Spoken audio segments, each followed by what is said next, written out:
que oui, j'ai des peurs, mais la vie m'a démontré qu'à chaque fois que j'ai eu peur, il y a quelque chose de bon qui est arrivé de ça. À chaque fois que j'ai eu peur, il y a quelque chose qui fait que j'ai redoublé d'ardeur dans ce qu'il fallait faire. Ça m'a toujours amené ailleurs.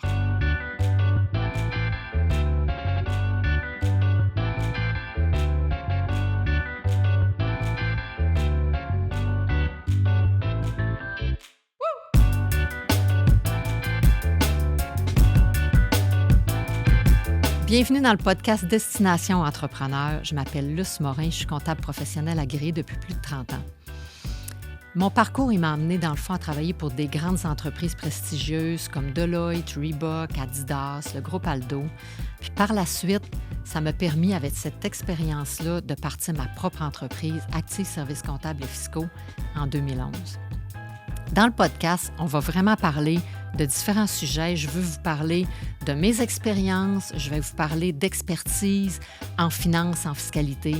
On va avoir des invités à chaque mois aussi, des entrepreneurs qui vont nous raconter toutes leurs petites histoires d'entrepreneurs, leurs histoires inspirantes. Ils vont nous reparler de leur parcours, ils vont vous donner des trucs d'entrepreneurs. Fait que je pense que dans le fond, vous ne voulez pas manquer ça. Pour être sûr de rien manquer, moi, je vous invite à nous suivre sur les réseaux sociaux, à nous suivre sur Facebook, sur Instagram, sur TikTok, sur YouTube. Donc, pour être sûr de rien manquer de nos actualités, donc, suivez-nous. Et puis, les liens, dans le fond, vont être dans la bio, ci-dessous. Puis, ensemble, là, je pense qu'on va réussir à libérer votre potentiel pour que vous atteigniez votre destination d'entrepreneur à vous. Je vous souhaite une bonne écoute. Bienvenue à Destination Entrepreneur. Aujourd'hui, on a une invitée.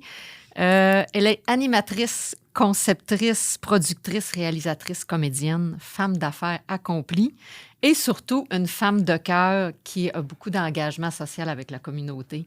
Donc, je vous présente Chantal Lacroix. Bonjour, Luce, ça va? Oui, Chantal, ça me fait vraiment plaisir que tu sois ici parce que nous, on s'est connus peut-être dans le fond l'année passée. Bon, je suis ta locataire officiellement. Tu as collaboré aussi à mon livre de l'ABC de l'entrepreneur passionné. Écoute, moi, j'ai appris à te connaître à travers tout ça. Puis c'est pour ça que ça m'intéressait vraiment de t'avoir avec nous parce qu'on parle entrepreneuriat.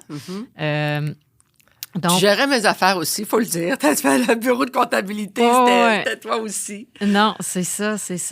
Fait que ce que j'aimerais, dans le fond, commencer, parce que je le sais que tu as un grand parcours, puis tu as beaucoup d'affaires que tu as touchées, puis tu as beaucoup de chapeaux, mais comment tu es arrivé, dans le fond, où tu t'es dit, bon, dans le fond, je suis une femme d'affaires. Là. Je suis comme une entrepreneur, tu sais. C'est parce qu'au début, on le sait que tu étais plus comédienne. Tu avais le chapeau de comédienne. J'ai plus commencé comme, je te dirais, animatrice. Même j'ai commencé plus comme présentatrice météo, là, si on veut vraiment, au départ. Et, mais en fait, ce qui a fait que j'ai commencé à prendre en charge mes projets, c'est que à l'époque, comme animatrice, il n'y a pas personne vraiment qui me proposait des shows que j'avais envie de faire, qui me ressemblaient. Fait que la seule façon de pouvoir m'assurer de faire quelque chose à quoi j'allais carburer, c'était de moi-même créer mon propre concept. Donc, ça a été parti pour l'été, qui a été vraiment le premier show. Et à partir de là, il fallait que je le finance. Je suis allée frapper aux portes, je me suis auto-financée. Et par la suite, je suis devenue, en quelque sorte, productrice. Donc, ça a commencé avec Parti pour l'été. Après ça, ça a été SOS Beauté. Puis là, après ça, je te dirais, j'étais assez solide comme productrice pour pouvoir dire à mon diffuseur, puis les codes d'écoute étaient au rendez-vous. Fait que j'étais capable de pouvoir dire à mon diffuseur, là, dorénavant, là, vous allez financer mes shows, là, puis je vais être vraiment une productrice dans son rôle entier qui est, à ce moment-là, juste de veiller à, pas juste, mais veiller à la production, conception, bon. Alors, c'est comme ça que j'ai commencé, je te dirais. Donc, ça a été, je te dirais, ma première business, vraiment, ça a été ça. J'ai fait d'autres affaires on the side. Je pense que j'ai toujours eu en dedans de moi cette fibre-là entrepreneuriale. Tu sais, j'ai fait des revues de mode, tu sais, la revue Bikini Village, La Vie en rose. J'ai parti ça, moi, tous ces magazines-là. J'étais d'abord directrice artistique, j'ai commencé styliste, puis après ça, très vite, j'ai fait comme, my God, il y a un modèle d'affaires là. Fait que, tu sais, j'ai ce réflexe-là facilement de voir quand il y a quelque chose qui manque ou que dans un domaine, je considère que peut-être qu'il n'y a pas personne qui fait ça. Je fais comme, ben voyons, pourquoi personne ne fait ça? Je vais le faire. Puis je me mets en action. Tu sais, fait que ça a commencé vraiment comme ça. Et par la suite, ça a toujours été un peu comme ça que j'ai monté mes business. Tu sais. Je te dirais, SOS Beauté, tu sais, j'ai fait le show de télé comme productrice. Mais là, après ça, il y avait comme un besoin. Les gens disaient, mais tu sais, moi, j'aimerais vivre ça, mais pas à télé. Fait que, OK, parfait, ben je vais faire un camp dans le sud à la place. Fait que, comment dire, ça a toujours été d'être à l'écoute des besoins. Je suis près des gens, j'écoute ce qu'ils disent. Puis à partir de là, ben je mets en place mes projets. Mais c'est sûr que je te dirais qu'à la base, je pense que je suis pas une fille qui... oui, je suis entrepreneur, mais j'ai pas peur du risque. Tu sais, j'ai pas peur de plonger. Puis ça, je pense que ça m'aide à vouloir relever des défis puis de me lancer en affaires.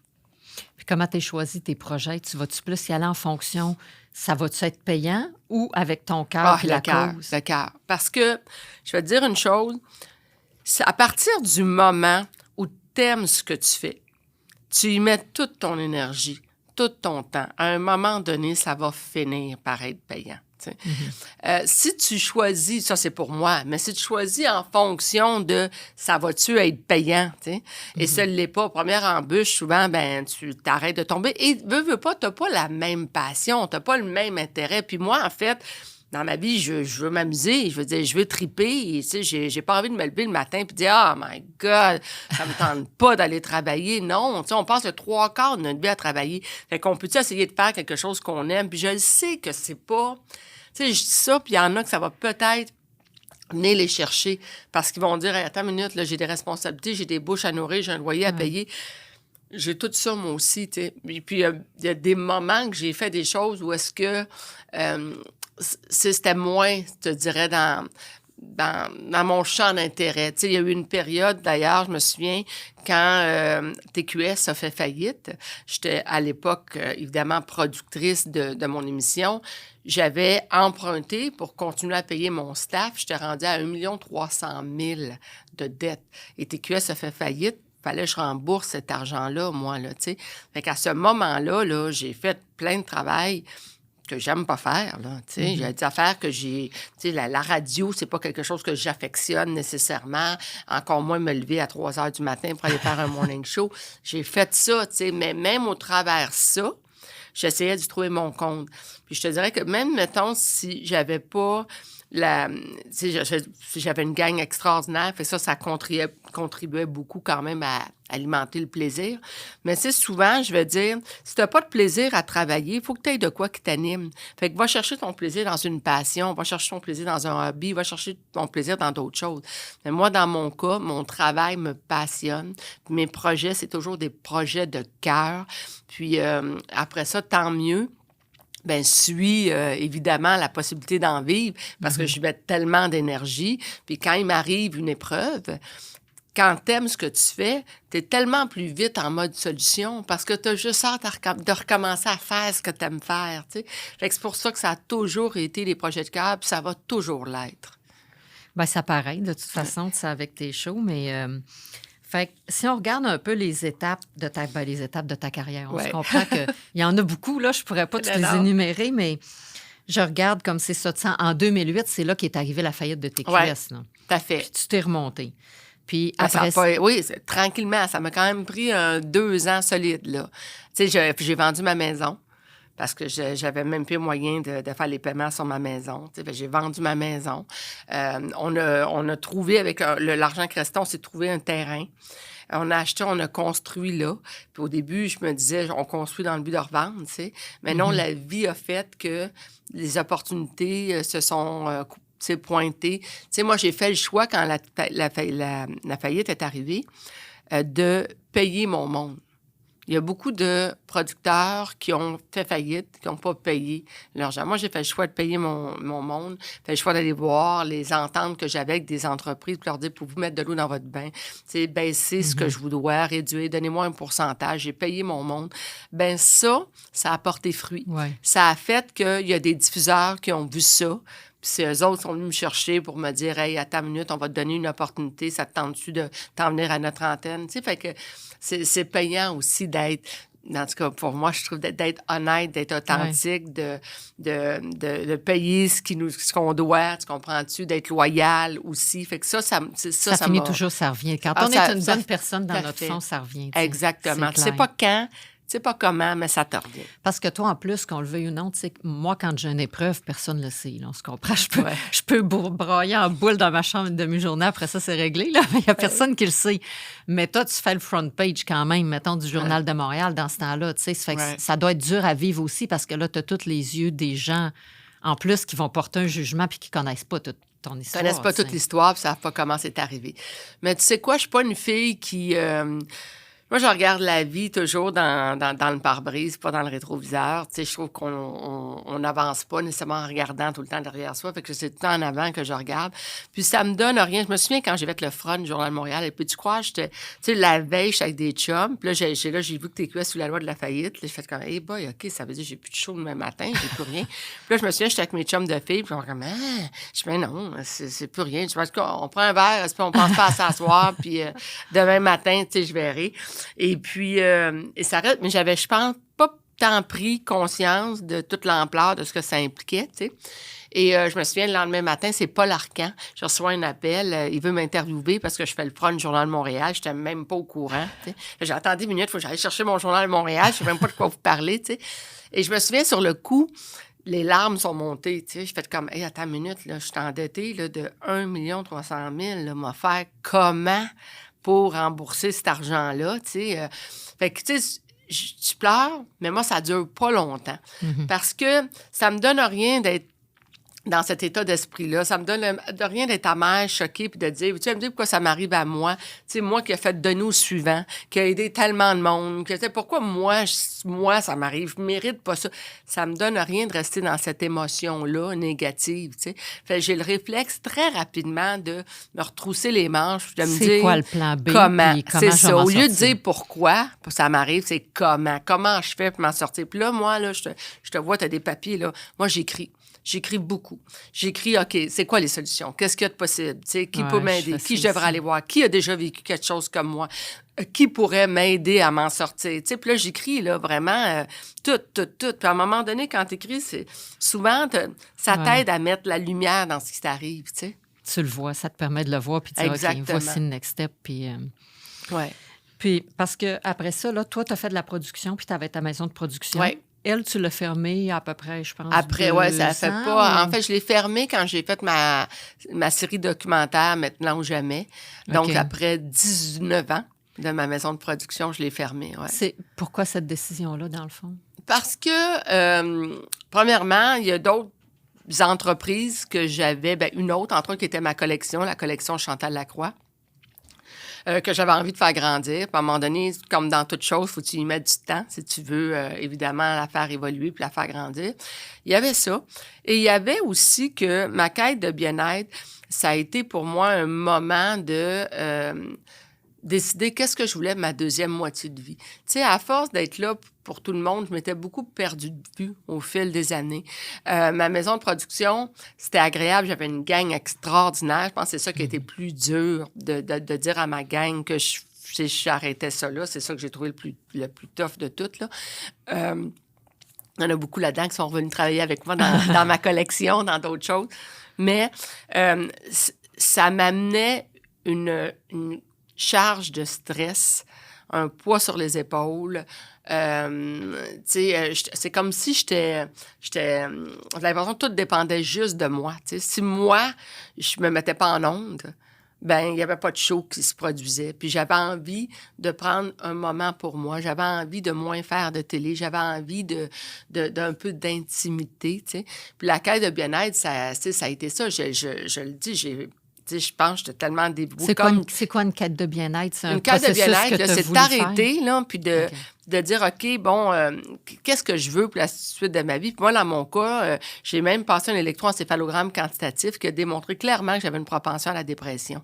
Au moment où je l'ai passé, j'avais déjà commencé à prendre soin de moi. Puis prendre soin de moi, ça a été j'allais voir plein de monde, là, des neuropsychologues, des coachs de vie, j'allais voir plein de gens, là, tu sais. Donc, comprendre la visualisation, comprendre, tu sais, qu'est-ce que je veux comme vie, c'est quoi la vie que j'aimerais idéalement, tu sais. Tout ce que je faisais, c'est travailler travailler. C'est un servicieux, j'aime ce que je fais.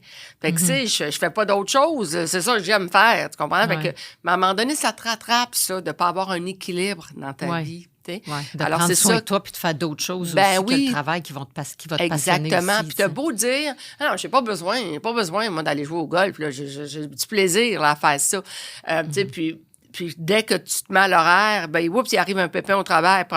Première affaire qui saute, c'est toi. Ben non, j'ai pas besoin d'aller jouer au golf, là, ça va être correct, je vais aller au bureau à la place. Mais ces petits moments-là où tu recommences à te mettre à l'horaire, quand tu y goûtes, tu dis, hey, c'est bon, ça aussi.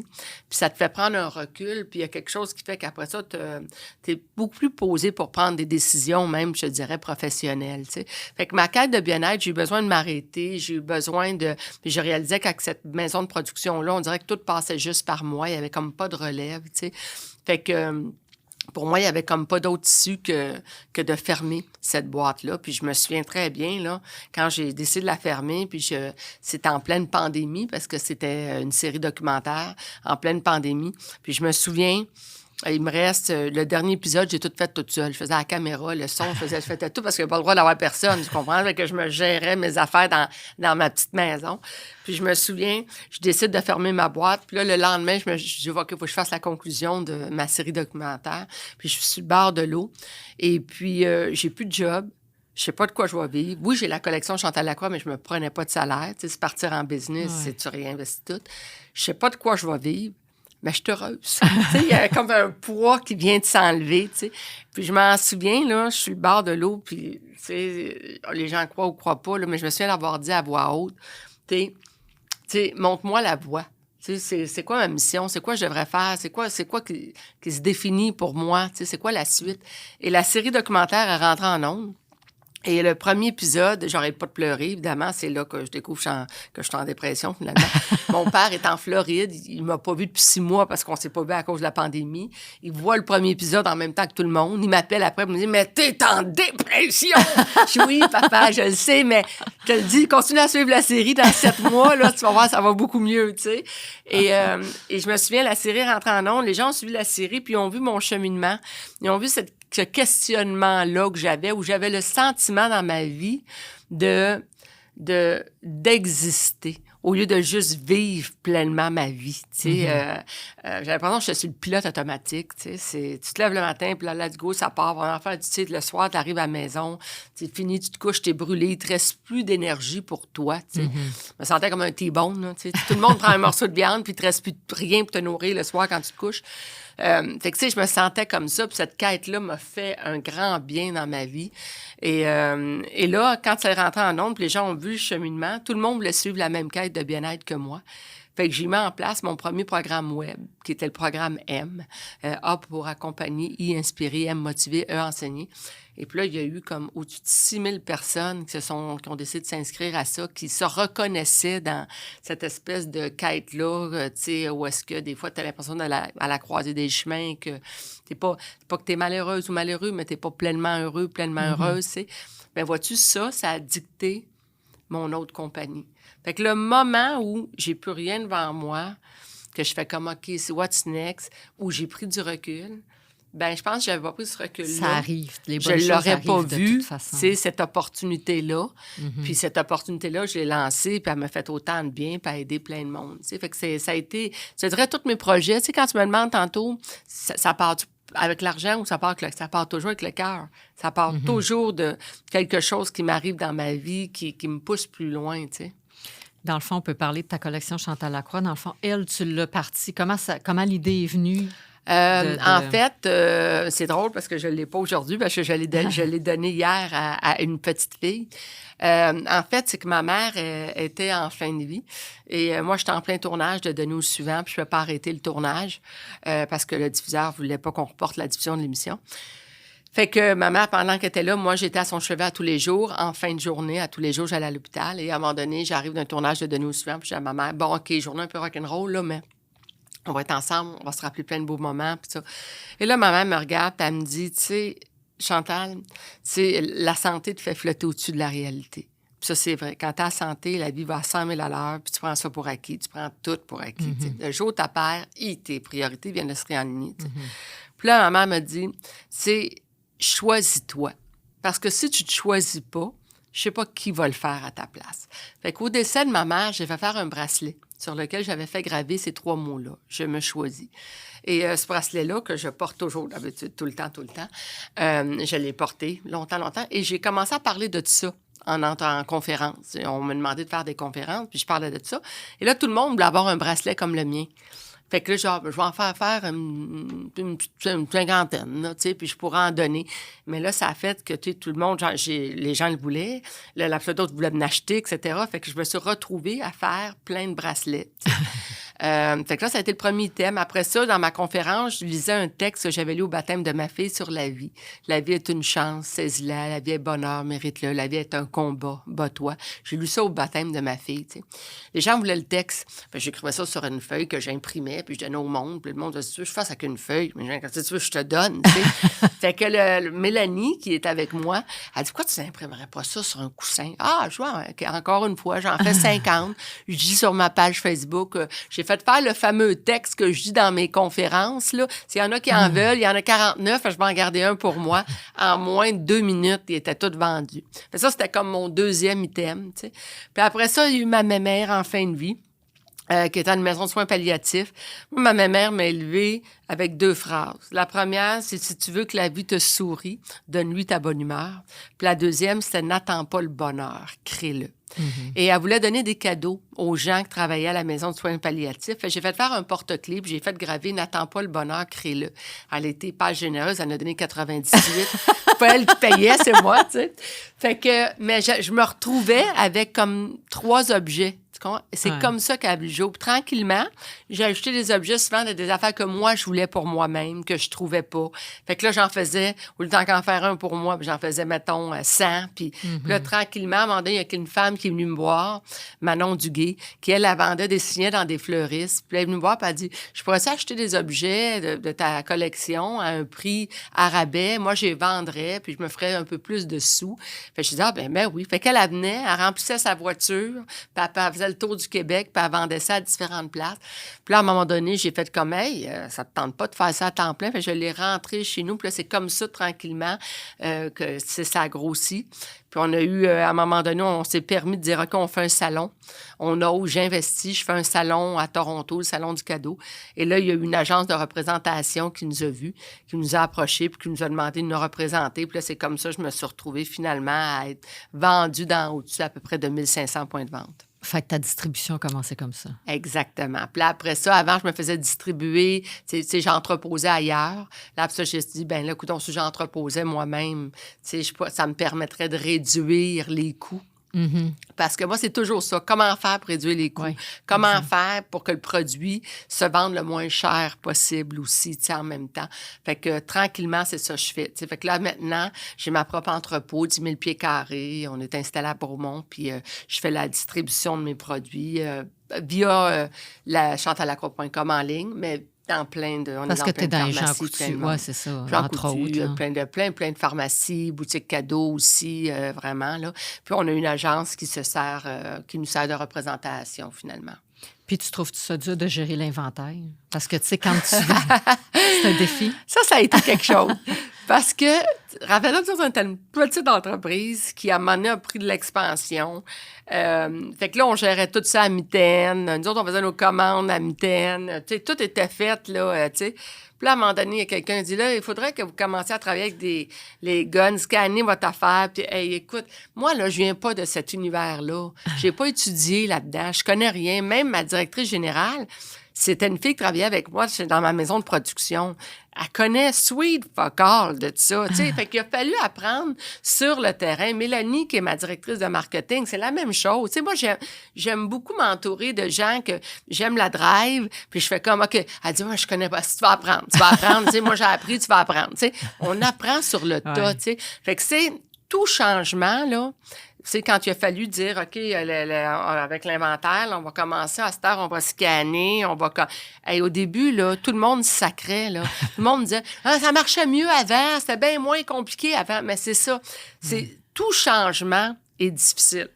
tout changement a été difficile au départ, c'est clair, tu sais. Mais à un moment donné, tu réalises ce qui est difficile, c'est pas le changement.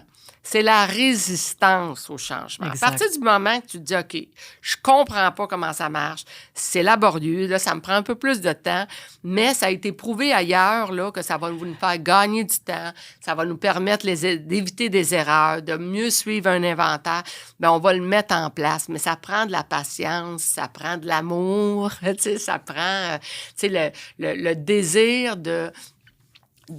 et le sentiment d'appartenance aussi pour l'entreprise avec laquelle tu travailles pour dire, OK, ça, là, on met ça en place. C'est pas juste pour l'entreprise, mais c'est même pour... Tout le monde même veut. pour moi, ça va me faciliter mon travail, tu sais. Mais c'est clair que tout changement, là, au départ, là, c'est eux, tu te dis tout le temps, c'était pas mal plus simple, facile avant, tu sais. Mais là, tu as touché un autre point qui va intéresser les entrepreneurs aussi, c'est que la main-d'œuvre, c'est dur à trouver. Oh, my God, oui. Puis, j'aime ça, ton approche, parce que moi, je suis un peu pareil. Tu sais, tu regardes les CV, puis tu vas regarder c'est quoi le profil que j'ai besoin. Ouais. Mais là, tu n'es pas capable de trouver. Mais moi, je suis comme ça. Quand, justement, tu as quelqu'un qui fit, puis tu as une connexion avec cette personne-là, puis que tu sais que tu vas bien travailler avec, ben c'est comme, tu vas apprendre. Ben, exactement. Puis je suis certaine que ces personnes-là, c'est celles-là que tu gardes le plus longtemps dans ton Oui. entreprise. Je veux dire, écoute, je veux dire, Annick, ça va faire au-dessus de... Elle était avec moi avant, là, puis elle est encore là, ça va faire au-dessus de 25 ans qu'elle est avec moi. Mélanie, je suis la marraine de sa fille, tu sais. Je veux dire, c'est des gens qui sont avec moi dans ce cas-là depuis 18 ans, puis même, j'en ai qui sont là en ce moment, que je sais que je vais faire long dans ma vie avec eux autres, tu sais. Je prends soin de mon monde aussi. Il y a Mais comment tu aussi. fais pour les rencontrer, dans le fond? Que ça arrive-tu juste par hasard comme ça? Là, à ou date, parce je que- dirais, ces personnes-là, ça a été des fois des références d'une personne ou l'autre. Dans le cas de Mélanie, ça a été une participante à un de mes shows de télé. T'sais. Même Manon, c'était la même chose. C'était une participante à un de mes shows de télé. J'étais enfermée pendant 6 semaines de temps avec SOS Beauté. Fait que j'ai eu le temps de les voir aller sur tous les angles. Dans d'autres cas, souvent, ça a tombé à être des références, souvent. T'sais, des fois, tu affiches le poste, quelqu'un qui dit « Ah, bon, je connais quelqu'un, nanana. » Fait que, alors, ça tombe une même. Mais il y a eu, dans bien des cas, des gens que que je connais pas. C'est pas des références. Je pense à ma belle Amélie qui est avec nous autres. Ou Marie-Ève qui est à l'entrepôt. C'est pas des gens qu'on connaît. C'est des annonces que j'ai pu faire sur ma page Facebook, LinkedIn, en tout cas, toutes les places où est-ce que tu peux y mettre, là. Et puis après ça, c'est des rencontrés. Mais moi, je suis une fille assez intuitive.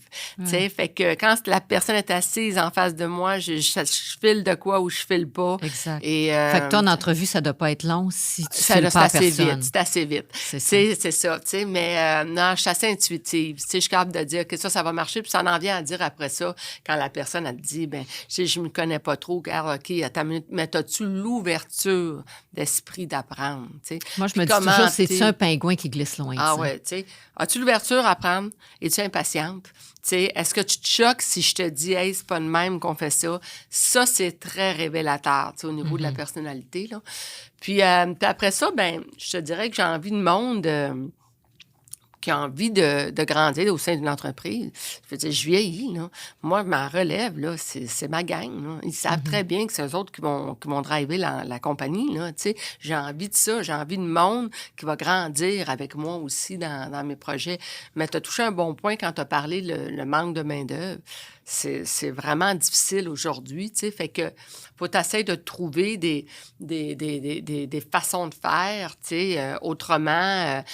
Donc, oui, dans un premier temps, occuper des fois plusieurs postes, tu sais, il y a un peu de ça, je te dirais beaucoup. Parce qu'aujourd'hui, en plus, on te le dit, dans les entrevues, c'est plus toi qui passes l'entrevue, hein, c'est eux autres qui la passent, là, tu sais, puis ils te demandent leurs conditions, puis là, il faut dire, ben oui, nous autres, on sert le vin à telle heure, tu sais, tu commences à cette heure, faut tu créer des happenings, là, tu sais, bon, c'est le monde à l'envers. Puis, fait qu'il y a aussi comment tu fais pour fonctionner avec le moins d'effectifs possible. Tu sais, je te dirais, nous autres, on a essayé de faire en sorte aussi que, tu sais, la boutique en ligne prenne de plus en plus de place aussi également. Puis en même temps, je ne veux pas perdre mes points de vente parce que c'est précieux, c'est ce qui me donne du volume, mais c'est ce qui fait aussi que les gens, tu sais, se déplacent, vont là. Et ça aussi, ça fait vivre d'autres entreprises. Tu sais, ça assure, c'est le gagne-pain de plein d'autres personnes. Tu sais. Fait que c'est précieux, les points de vente aussi. C'est ce qui fait que je peux être aussi partout, aussi également. Puis bon, fait que non, on essaie de mille et une façons de trouver des façons de faire pour pouvoir contrer ce manque d'emploi-là, là, tu sais. Le manque de main-d'œuvre, en fait, je te dirais. Tantôt, tu as dit que toi, ça te fait pas peur de prendre des risques en affaires. C'est pour ça que tu es rendu là aussi, parce que je pense que chaque entrepreneur, c'est comme... Ben, si tu sautes pas dans le vide un peu, puis tu prends pas le risque, tu feras jamais rien, tu sais. Mais ça te fait pas peur, des fois? As-tu peur de quelque chose, tu sais, quand même, tu sais, parce que... oui, je vais avoir peur quand même. Je peux pas dire que j'ai pas peur, tu sais. Il y a souvent des moments que j'ai des coups de tête, des bulles au cerveau, comme on dit. Comme là, je n'ai eu une dernièrement avec Marie-André, qui est mon bras droit du côté de Soyons la solution. Là, j'ai envie, moi, de vivre une retraite de 3 semaines enfermée où je vais penser juste à moi, puis là, je vais m'entraîner dans le tapis, puis je vais remettre les pendules à l'heure pour mon équilibre alimentaire. Puis, tu sais, j'ai besoin de me faire un peu brasser. Là. Je te dirais, je me suis occupée de mon intérieur, là, mais là, j'ai besoin de m'occuper de ma carapace puis d'avoir un meilleur mode de vie parce que on dirait que j'ai perdu le cap, là, tu sais. On devrait faire un espèce de camp, tu sais, 3 semaines, tu sais, enfermé. Là, on fait 3 semaines, voyons donc, qui c'est qui veut prendre 3 semaines off? Puis là, oui, puis on va faire ça comme janvier, là, tu sais, assez vite, là, tu sais. Habituellement, les gens prennent toutes leurs vacances. Tu sais, tu décides, il y a un an, quand est-ce que tu peux prendre tes semaines de vacances, tu sais. Fait que, là, on va faire un sondage, etc. Puis là, il fallait réserver la place avant même d'avoir le nombre. Fait que oui, j'ai des peurs, mais la vie m'a démontré qu'à chaque fois que j'ai eu peur, il y a quelque chose de bon qui est arrivé de ça. À chaque fois. À chaque fois que j'ai eu peur, il y a quelque chose qui fait que j'ai redoublé d'ardeur dans ce qu'il fallait faire. Ça m'a toujours amené ailleurs. Tout le temps. Pour moi, la peur, je l'associe beaucoup à une sortie de zone de confort. Mm-hmm. Parce que sortir de ta zone de confort, ça fait peur. Ouais. Ça fait peur parce que tu sais pas qu'est-ce qui va arriver. Tu peux pas contrôler ce qui va arriver, tu sais. Tu sais pas où ça va te mener. Fait que cette sortie de zone de confort-là est pas confortable, tu sais. Mais c'est ta seule façon, je trouve, personnellement, de grandir, puis en tant qu'entrepreneur, en tout cas, de prendre de l'expansion, tu sais. Sur la sortie de zone de confort, souvent, quand je fais mes conférences, c'est le maître de la sortie de zone de confort, c'est le crabe. Tu sais, parce que lui, là, il est petit, puis il veut pas rester petit toute sa vie. Fait que qu'est-ce qu'il fait pour grossir? Ben il boit de l'eau. Puis là, à un moment donné, sa carapace, ça devient trop petite. Fait que là, elle se brise, mais le moment qu'il n'y a pas de carapace, il est hyper vulnérable parce que les prédateurs, évidemment, peuvent le manger, mais il grossit, se refait une carapace plus grosse, il devient encore plus fort, tu comprends, encore plus solide, encore plus confiant. Ben c'est un peu ça. Tu sais, c'est pas en restant dans ta zone de confort, en confrontant pas tes peurs, que tu peux, comme entrepreneur, grandir. Tu sais, il y a toujours des moments, je pense que ça fait partie, honnêtement, du chemin d'un entrepreneur. C'est tant mieux ceux qui n'ont pas peur, là. Mais moi, j'ai peur, mais ça a toujours été bénéfique pour moi dans ma vie. Ouais. Puis, on va parler maintenant, on a parlé beaucoup d'entrepreneuriat, mais on va parler un petit peu plus du côté femme, dans le fond. Moi, l'année passée, j'ai fait le défi Moi pour toi, qui était la course Montréal-Québec en groupe. Moi aussi, je suis une fille comme quand j'ai une bulle au cerveau. Quand j'ai vu ton post, elle disait, bon, il y a une course Montréal-Québec, puis que toutes les équipes étaient déjà inscrites. J'ai dit, bon, OK, garde-moi une place, mais je n'avais pas réalisé. Tu n'avais même pas de partenaire dans ton équipe. J'avais pas d'équipe, puis j'avais pas d'argent. Exactement. Fait que j'ai tout fait ça dernière minute. Mais ça a été vraiment comme, wow, une tellement belle expérience. C'est pas la course comme telle, parce que je suis une fille quand même qui court déjà, puis qui fait du sport et tout. Mais je pense que le défi, ça a été vraiment de dire, je rassemble des gens qui se connaissent pas, qui me connaissent tous. J'étais le point commun, mais personne ne se connaissait. Puis qu'on a passé, genre, tout un week-end à dormir ensemble dans une vanne, puis à manger, puis à courir la nuit et tout. C'était vraiment une belle expérience. Ça, c'était la dernière fois que tu le faisais. Ouais. Pourquoi? Parce que c'est quand même demandant. C'est demandant de mettre en place ces projets-là, tu sais. Mm-hmm. Puis moi, je suis une fille qui n'aime pas répéter les choses trop longtemps. Quand tu dis, ça va revenir encore au cœur, tu sais. C'est-à-dire que c'est le cœur, c'est la passion, j'ai besoin d'être animée. Fait que moi, j'ai besoin d'être stimulée. Fait que retourner dans un projet que je fais année après année, que c'est toujours la même affaire, que oui, je comprends qu'on peut courir ailleurs, ou on peut faire Québec-Montréal à la place, mais le défi, à un moment donné, il est moins là, tu sais. OK. Fait que après un certain temps, j'ai besoin d'un nouveau challenge. Il y avait ça. Il y avait le contexte économique aussi actuel.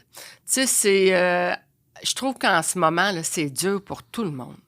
Fait que, je disais, prendre les équipes, tu sais, c'était beaucoup d'argent qu'il fallait amasser aussi, solliciter les gens, etc.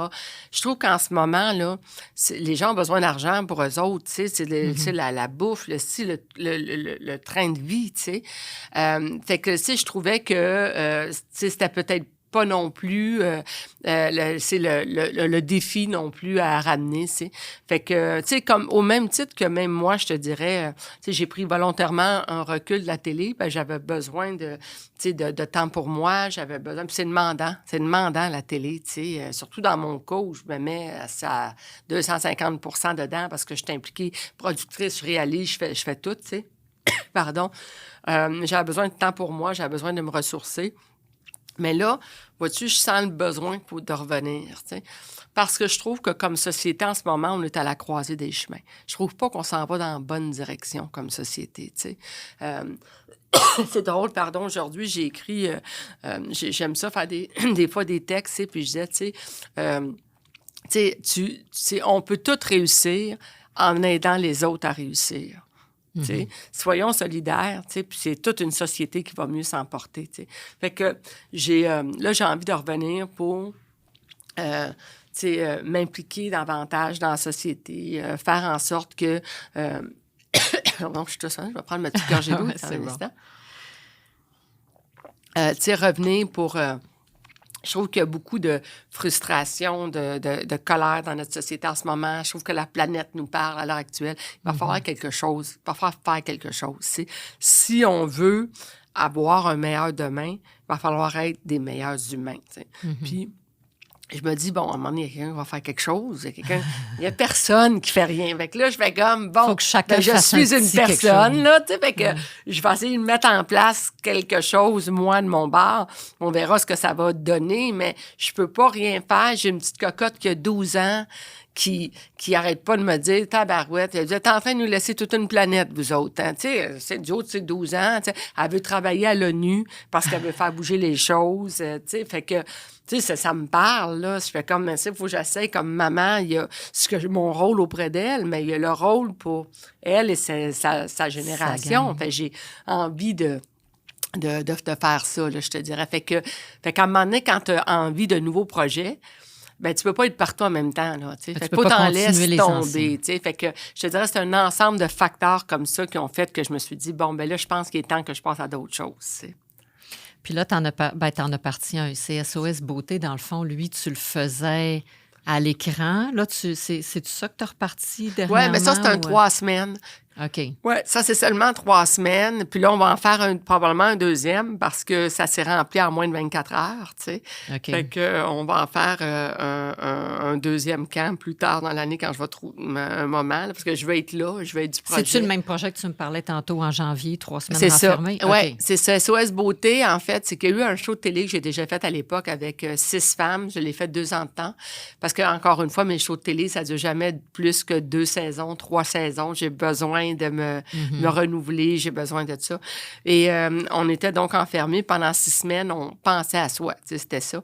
Fait que là, j'ai décidé de faire un 3 semaines enfermé où est-ce qu'il va y avoir, écoute, c'est débile les intervenants qu'il va y avoir là, c'est au-dessus d'une dizaine d'intervenants de tous les niveaux, autant, tu sais, nutritionniste, neuropsychologue, coach, écoute, yoga, méditation, coiffeur, maquillage, bien-être, écoute, ça va dans toutes les directions, musculation du visage, écoute, c'est fou, là. Tu sais, j'ai fait comme, tu sais, qu'est-ce qui, moi, pendant 3 semaines, l'envie, là, je dirais, mon Dieu, je voudrais me ressourcer, là, puis bon, alors c'est ça que j'ai mis en place. Fait que c'est 3 semaines enfermées, on est 40 femmes qui vivons cette aventure-là. Pourquoi 3 semaines? Parce que ça prend 3 jours pour te sevrer de sucre ajouté. Ça prend 3 semaines pour intégrer des nouvelles habitudes alimentaires, un nouveau mode de vie, tu sais. Et ça va prendre 3 mois pour t'assurer qu'il est bien inculqué, tu l'as bien adapté, puis que ça fait partie prenante de ta vie dans ton quotidien. Fait que la règle de 3 est super importante, tu sais. Fait que, alors, c'est pour ça que je voulais un 3 semaines. Fait que là, ça, c'est un prochain projet que je vais faire en janvier avec des femmes, il y en a que je connais, mais il y en a plein d'autres que je connais pas, puis je sais que ça va tisser des liens incroyables. Tu sais, moi, beaucoup de mes amis viennent de mes shows de télé. Okay. C'est des filles que j'ai rencontrées dans mes shows de télé, que j'ai aidées par la bande. Puis, veux pas, dans les épreuves, dans des aventures humaines comme ça, tu vois la vraie nature de la personne, on se met à nu, tu sais, et c'est là qu'il y a des coups de cœur, il y a des coups de foudre, tu sais. Fait que toi, tu vas le faire aussi? Comme ça. Ben oui. Juste... OK. Ben oui, c'est sûr. Hey, écoute, c'est parti encore, parce que moi, j'avais envie de le vivre. Ouais. Parti de là, moi, je voulais le vivre. Tant qu'à le vivre toute seule, permettons à d'autres de le vivre, tu sais. Alors, mais je voulais pas... Au début, on va juste être 10, tu sais. Là, après ça, on a vu l'ampleur, le fait qu'on va le monter à 20, tu sais. Mais là, après ça, on a vu le fait on va chercher une autre auberge, mais pas plus que 40. Ça se fait où, ça, finalement? Ça va se faire dans les Laurentides, le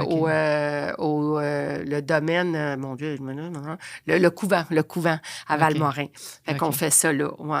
Fait que, parce que je voulais vraiment essayer de faire quelque chose le plus abordable possible pour tout le monde. Là. Ça va être hallucinant comme aventure. Hallucinant. Ouais. Toi, là, tu as beaucoup de projets de cœur tout le temps. Tu es une femme de cœur qui donne beaucoup. Es-tu capable de recevoir? Ça fait partie de ce que j'ai appris dans ma quête de bien-être. Ouais.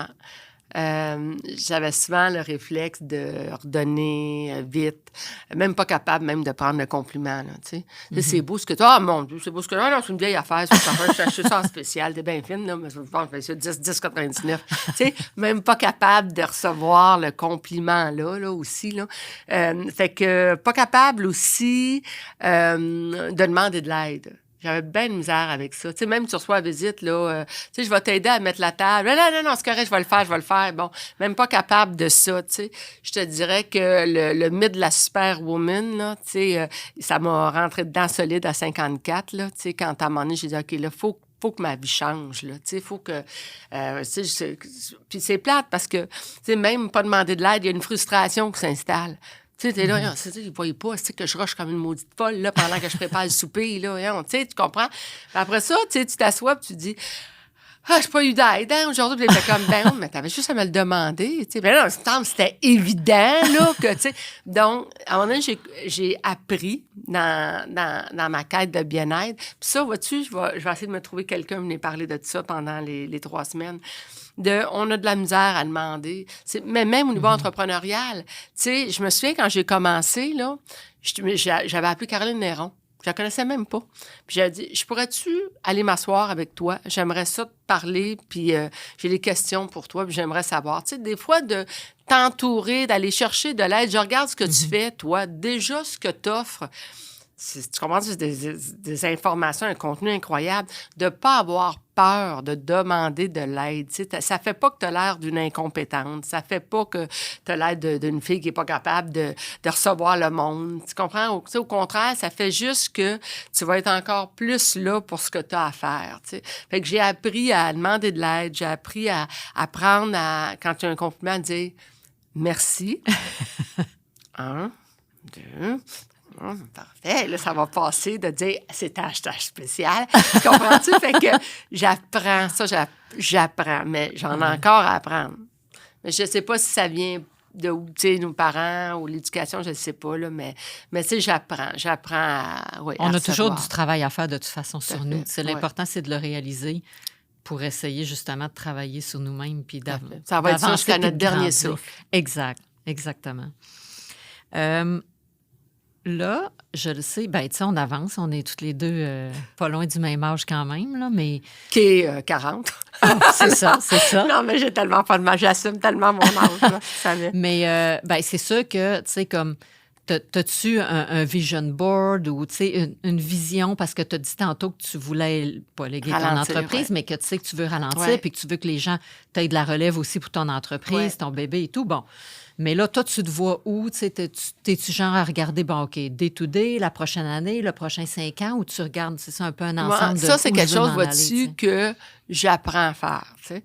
Et mon chum, qui est arrivé, qui est un entrepreneur, c'est un bon entrepreneur, que lui m'amène à dire, tu sais, il faut que tu penses, là, tu sais, où tu te vois dans 5 ans, tu sais, penser à une retraite, tu sais, là, je pense pas que ça va m'arriver de prendre une retraite complète, en tout cas pas dans les 10 prochaines années, tu sais. Mais tu sais, retraite vraiment semi-retraite, là, où est-ce que tu sais que tu as d'autres mondes là en place, tu t'impliques, tu fais des choses, ça. Ça, quand même, j'aspire à mettre ça en place quand même assez tôt, tu sais. Je te dirais peut-être, tu sais, dans 5 ans d'ici, là, mettons. Tu sais, puis là, à la blague, j'ai dit à mon chum, tu sais, à 60, là, faut vraiment qu'on s'organise pour avoir encore plus de temps, tu sais. Mais je te dirais que déjà, puis j'ai pas peur, je vais avoir 58, là, déjà, j'ai mis en place beaucoup de choses, là, tu sais.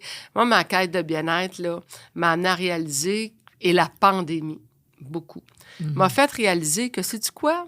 On n'avait peut-être pas besoin autant que je pensais pour vivre, tu sais. À un moment donné, tu sais, de tout vouloir avoir, toutes les affaires, tu sais, je veux dire, on avait moins, on sortait pas, on était, tu sais...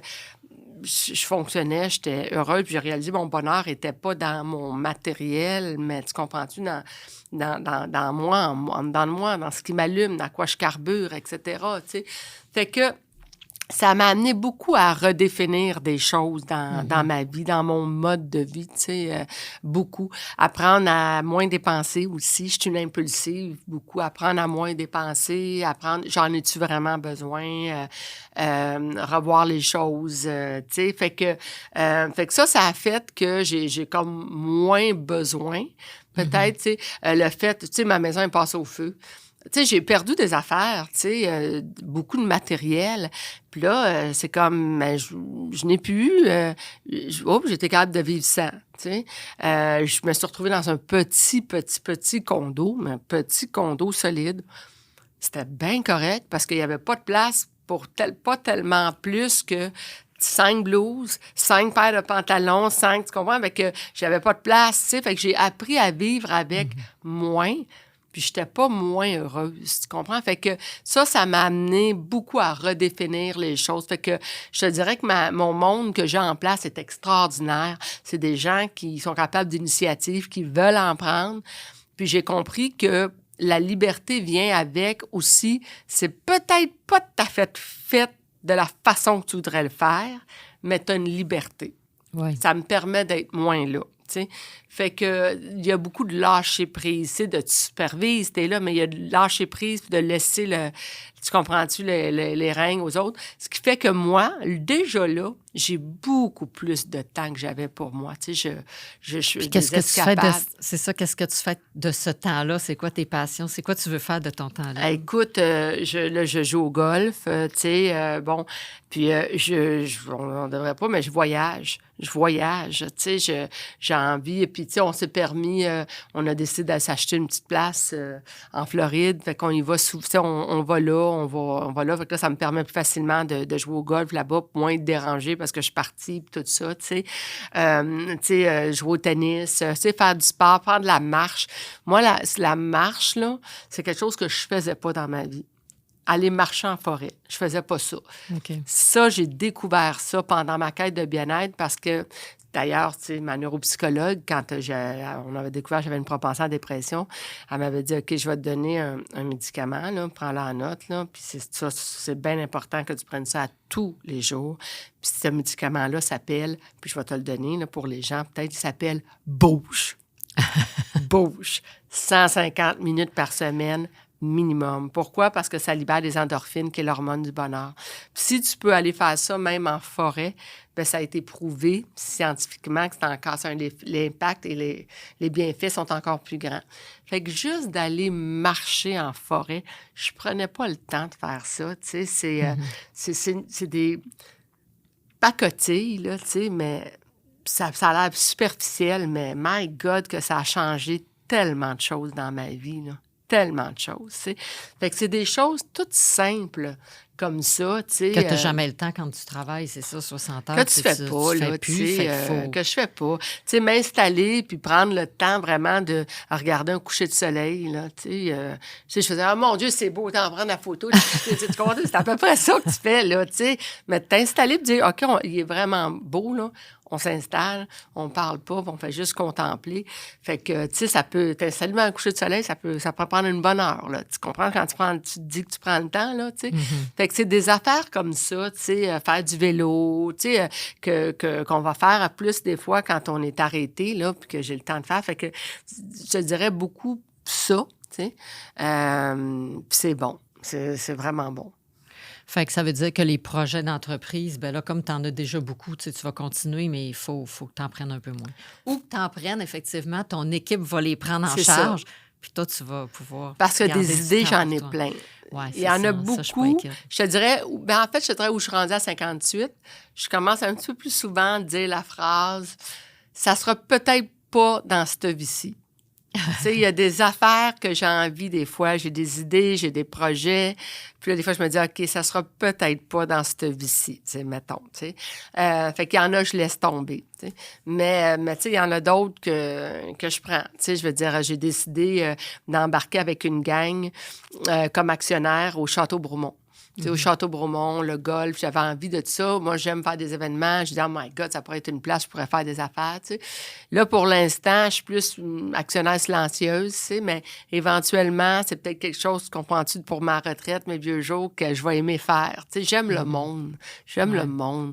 Fait qu'être dans un endroit où tu accueilles le monde, que les gens viennent passer un séjour, j'aime faire plaisir. Ça fait partie de mon ADN parce que ça m'en procure. Ça m'en procure. Tu sais, quand tu contribues au bonheur. C'est faire du bien aux gens. Mais oui, mais quand tu fais du bien à quelqu'un, puis elle vit un moment de bonheur, puis que tu restes là pour vivre ça avec elle, c'est tellement bon, tu sais. Fait que ça, là, ça fait partie de mon ADN. Ma mère était comme ça, mon père aussi.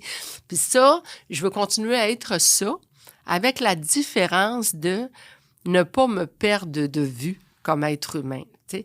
C'est drôle, parce qu'aujourd'hui...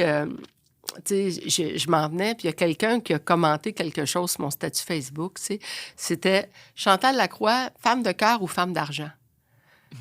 Puis j'ai fait comme, attends une minute, on peut pas dans la vie être une femme de cœur, être philanthrope, vouloir aider les gens, vouloir faire ça, sans en même temps être entrepreneur, puis aspirer à faire plus d'argent, comme si les deux ne pouvaient pas se marier, ne pouvaient pas aller ensemble. Il y a encore, on va se le dire, il y a encore ça au Québec. Hein? Non, mais moi, tu fais de l'argent, puis il ne faut pas le dire. Mais honnêtement, moi, j'arrête pas de le dire, puis je le dis dans mes podcasts. Tu sais, pourquoi l'argent, pourquoi c'est tant tabou? Pourquoi on ne peut pas parler d'argent? Puis pourquoi quelqu'un n'a pas le droit de faire de l'argent puis d'être heureux? Tellement d'accord. Puis pourquoi qu'on jalouserait quelqu'un qui a réussi puis qui est rendu là, wow! Tu sais, tant mieux, applaudissons, tu sais. Oui, mais ça fait beaucoup partie, peut-être, je ne sais pas, ça fait partie de notre mentalité chrétienne. Moi, quand je vois des commentaires comme ça, honnêtement, là, il faut pas que je réponde.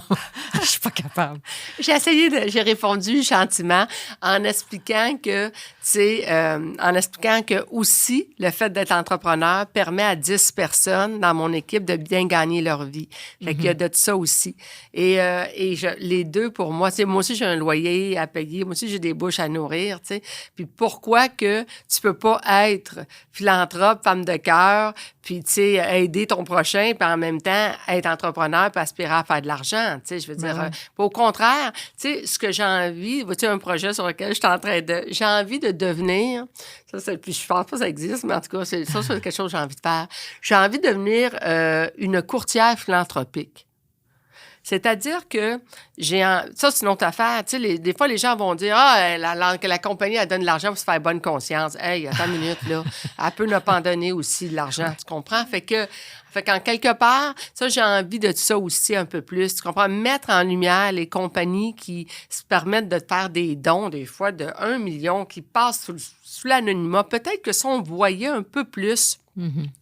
l'implication des entreprises, si on voyait un peu plus la bonté humaine, bien, ça nous amènerait comme être humain à croire un peu plus et avoir la foi en l'être humain. Mais non, tu comprends-tu? On voit juste ce qui va mal, on voit juste, non, ils font de l'argent sur notre dos, tu comprends? Donc, on attribue souvent à l'argent je ne veux pas dire un mauvais rôle, mais un peu, tu sais. Alors qu'au contraire, on devrait essayer de dire, hey, attends une minute, je fais de l'argent, bien, je vais peut-être être, moins frustré, heureux, je permets à d'autres personnes de bien vivre, gagner leur vie, moins de frustration, moins d'envie peut-être et de jalousie. Et si j'en fais plus, bien, je peux peut-être justement aider, tu comprends-tu, d'autres entreprises, aider d'autres personnes, parce qu'on va se le dire, on en a tout le monde besoin de l'argent pour vivre. Donc, si j'en fais plus, je peux être capable d'en aider plus, tu sais. Fait que maintenant, on y attribue toujours une espèce de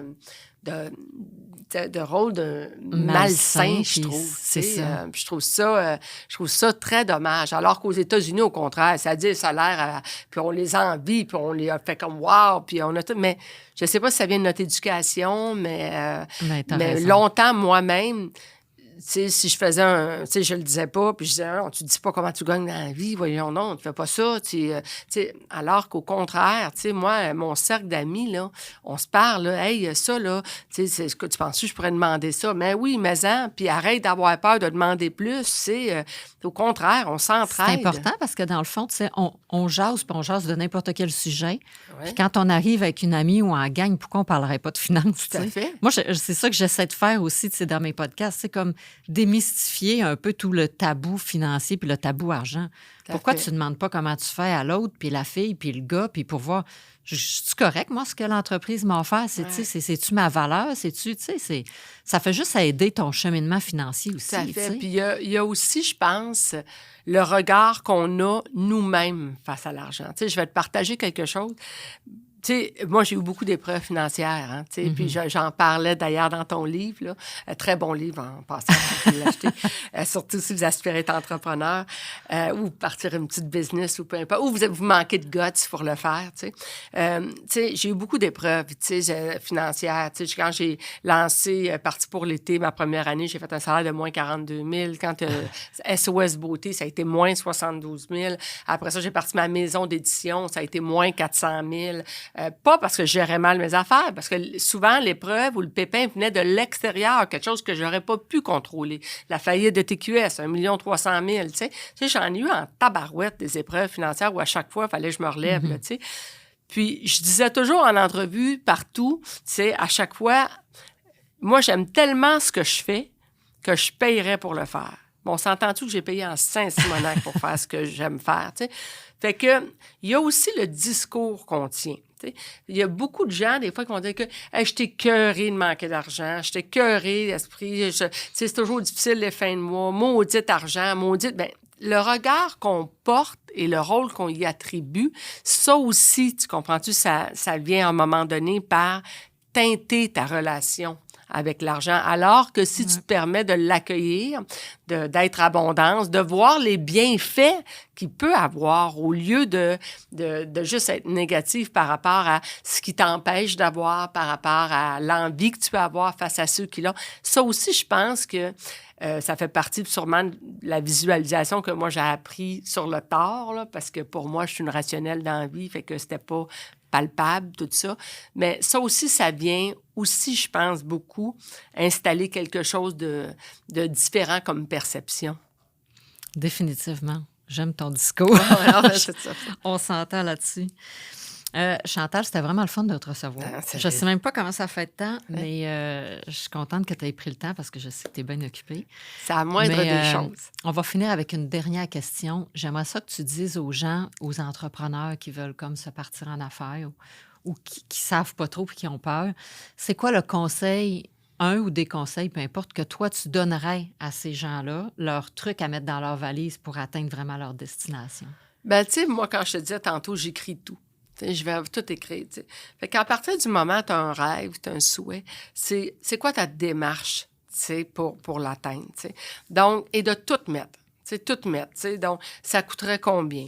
Qui fait la même chose que moi? T'sais, qui est dans cette ligne d'idées-là? Qu'est-ce que j'ai besoin pour me partir, etc. Et après ça, là, c'est vraiment aller chercher toutes ces réponses-là. Donc, à la limite, si tu as besoin d'aller consulter quelqu'un, tu sais, c'est quoi les ressources? Tu sais, je m'y connais pas, c'est quoi que j'ai besoin de base? Un emprunt. Y existe-tu des subventions? Y existe-tu, tu sais, toutes les interrogations que tu peux avoir, tu sais. Puis après ça, de pas avoir peur d'aller frapper aux portes pour aller chercher de l'aide, aller chercher des réponses. Ça se peut que tu aies des réponses que tu n'aimes pas entendre. Ça se peut qu'il y ait du monde qui vont dire « Ton projet, là, ça ne marchera pas. » Moi, ma collection, là, quand j'ai voulu faire ça, je sais pas combien de monde m'a dit hey, « Regarde, il y en a plein. Là. Il y en a plein. Il y en a plein de collections. Arrête, des affaires avec des citations, ça ne marchera pas. » S'il avait fallu que je les écoute, j'en serais pas aujourd'hui à une collection d'au-dessus de 200 items dans 1500 points de vente. T'sais. Puis là, il y en a qui vont dire « Ben, mais c'est facile, c'est sûr. Tu es une personnalité connue. C'est pas plus facile. Oui, il y a une locomotive qui est là, peut-être plus facile que quelqu'un d'autre, mais il reste que je travaille aussi fort, crois-moi, pour la mettre en place, puis assurer sa survie, tu sais. Fait que je te dirais vraiment d'écrire, d'avoir un plan d'action, tu sais, et après ça, le mettre en application, tu sais. Donc, commencer par aller voir les gens, aller chercher les ressources nécessaires, consulter des gens comme toi, tu sais, qui se spécialisent là-dedans pour encadrer des gens qui veulent se partir en affaires.